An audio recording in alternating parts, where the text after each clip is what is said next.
Exercice 10. J'ouvre le fichier et première chose, je dois régler la largeur des colonnes.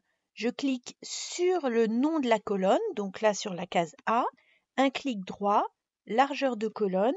La colonne A doit être fixée à 3. OK. La colonne B à 17. Clic droit, largeur de colonne, 17. Etc.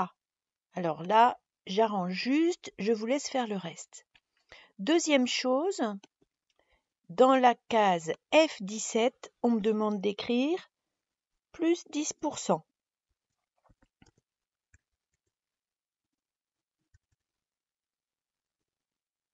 Voilà. Et maintenant, je vais remplir. Les cases jaunes sont des cases de saisie qui recueilleront les chiffres que l'on notera chaque mois. Par contre, les cellules bleues sont des cases de calcul. On me dit dans l'énoncé qu'une journée de garde comprend 7 heures de garde, ce qui veut dire que le nombre d'heures de garde réel, c'est le nombre de jours de garde, D11, que multiplie 7. D11 fois 7.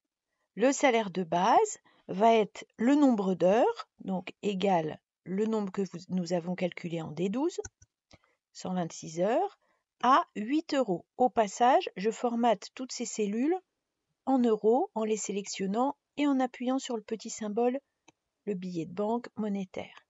Ici, le salaire de base, c'est donc égal à 126 heures fois 8 euros, D15 fois F15. Cette même formule va se recopier sur l'indemnité compensatrice. Si on ne fait pas garder son enfant, eh bien, la nourrice avait réservé ses heures, donc il y a une indemnité compensatrice, 4 euros. Et puis ici, on avait écrit 10%, c'était comme ça, voilà. Donc les congés payés, c'est 10%. 10% de quoi? Donc multiplié, de tout ce qu'elle a gagné précédemment.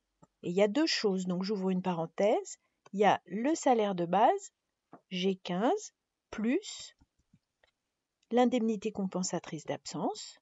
Je ferme la parenthèse. Ma formule, c'est bien F17 fois G15 plus G16. Et le total, c'est la somme de G15 à G17. Somme de G15 à G17.